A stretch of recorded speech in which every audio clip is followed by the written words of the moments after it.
April 17, 1977 nang mangyari ang pinakamadugong riot sa kasaysayan ng PBA sa Pilipinas.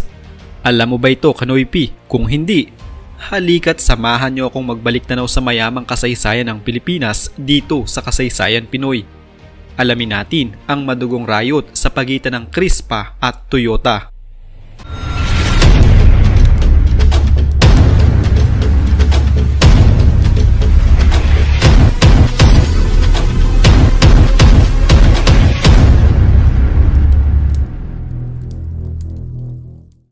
Ang PBA o Philippine Basketball Association ay opisyal na nagsimula noong taong 1975 sa Pilipinas.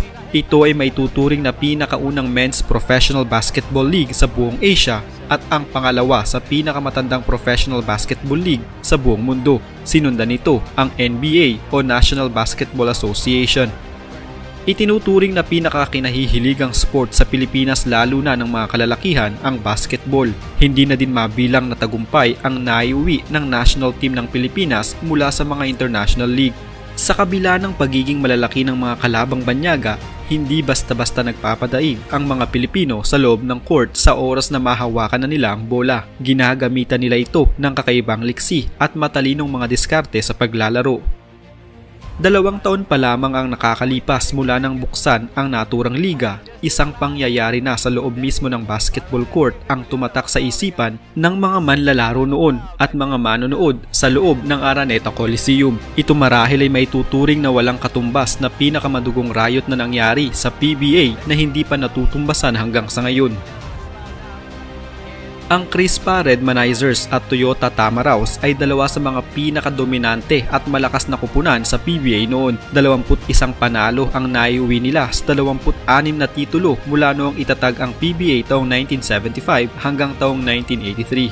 Saksi ang taong bayan at mga basketball fanatic kung paano maglaro ang dalawang kupunan na ito na animoy walang nais magpatalo ni isa man sa kanila. Kung matatandaan, sa tuwing magkakaroon ng laban ang boksingerong si Manny Pacquiao noon ay nagiging tahimik ang mga lansangan at bumababa ang kriminalidad sa araw mismo ng kanyang laban. Noong dekada 70, sa tuwing maghaharap ang Crispa at Toyota sa basketball court ay tila nagiging pareho ang senaryo sa tuwing lalaban si Pacquiao sa mga kalsada.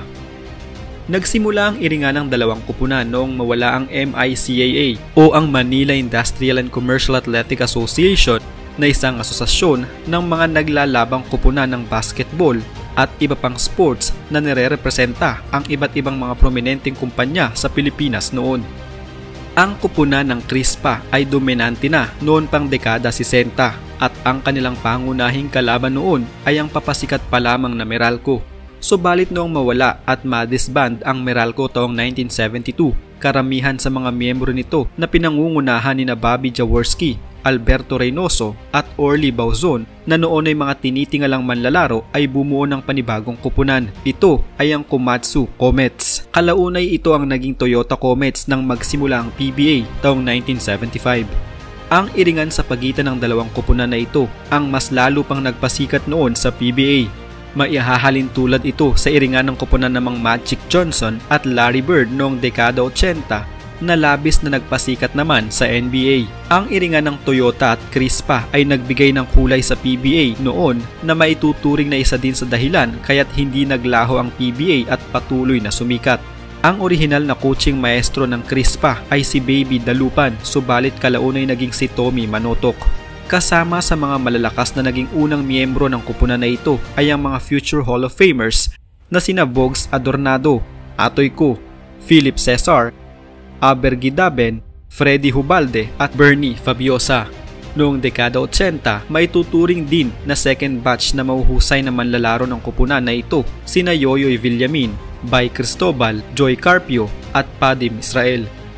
Si Dante Silverio naman ay ang orihinal na coach ng kupunan ng Toyota hanggang sa palitan nito ng dating manlalarong si Fort Acuna at Ed Ocampo. Ang mga popular na manlalaro na kabilang sa kupunan na ito ay sina Jaworski, Mon Fernandez, Francis Arnaiz, Danny Florencio, Arnie Tuadles at Chito Loizaga. Ang away ng dalawang koponan ay puno ng aksyon at komprontasyon. Ang kanilang unang tunggalian sa PBA ay maituturing na nagpasimula sa ningas ng apoy ng kanilang away nang ang nooy Toyota player na si Oscar Rocha ay sinuntok ang isang miyembro naman ng Crispa na si Bernie Fabiosa na nooy 3 segundo na lamang ang nalalabi sa kanilang laban sa score na 139-133 na pabor sa Crispa. Pagkatapos ng pangyayaring iyon, ang kanilang mga tagahanga ay naghintay sa kung anong mangyayari sa susunod na laban ng dalawang koponan. Ang pamunuan ng security noon ay laging alerto at nakaantabay sa tuwing maglalaban ng dalawa dahil minsan pati ang kani-kanilang mga taga-suporta at manonood ay nakikisama sa gulo. Taong 1977 naman nang maitala ang maituturing na pinakamadugong rumble sa loob ng basketball sa pagitan ng dalawang mainit na koponan, ito'y matapos ang kanilang laban. Kinailangang ikulong ang lahat ng miyembro ng bawat team sa military detention facility sa Camp Bonifacio upang imbestigahan at pagsabihan. Tabla noon ang score ng Toyota at Crispa sa 121 score at ang bola ay nasa Toyota. Tinawagan ng charging foul si Toyota Fort Acuña kay Crispa Freddy Hubalde. Nagalit si Toyota coach Dante Silverio kay referee Estefanio Bernos at namura niya ito kaya tinawagan niya ng technical foul si Silverio. Last 3 seconds. Technical foul ang Toyota at nasa free throw si Atoy Ko ng Crispa at naipasok niya ito. 122 ang Crispa at 121 naman ang Toyota hanggang sa buzzer ending. Sa makatuwid, panalo ang Crispa sa score na 122. Habang palabas ng dugout ang dalawang koponan ay bigla na lamang bumulagta si Rudy Soriano ng Crispa na binubugbog pala ni Ompong Segura ng Toyota at 3 pang miyembro ng koponan. Dahil sa labis na tensyon sa loob, nagbugbugan din ang mga taga-suporta ng Toyota at Crispa mula sa bleacher pababa sa court. Hindi maawat ng mga security ang mga tao. Umabot sa mahigit 15 minuto ang riot na nauwi sa pagkakasugat-sugat ng marami. Dahil dito'y nakialam na ang mga pulis at Metrocom sa loob ng Araneta Coliseum. Pinakulong ni Brigadier General Prospero Olivas ng Metrocom ang lahat ng player ng Toyota at Crispa sa Camp Bonifacio at inimbestigahan din ito ni PBA Commissioner Leo Prieto. Ang iringan sa pagitan ng dalawang team ay malamang natatandaan pa ng mga old-timer basketball fanatic ng PBA bilang isa sa maituturing na pinakamagandang taon ng liga. Mula 1975 hanggang 1983, 123 beses nagharap ang dalawa. Ang Crispa na mayroong 65 na panalo habang ang Toyota naman ay may 58 panalo lamang.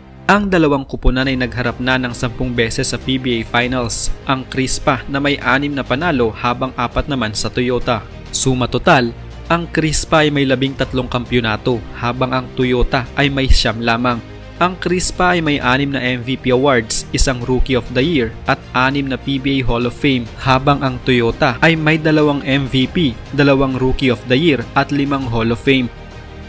May mga dominanteng koponan ang nagsulputan noong dekada 90 gaya ng Alaska Aces at ngayon ay ang San Miguel Beermen, subalit wala pa umunong makakapantay sa laban sa pagitan ng Crispa at Toyota noon.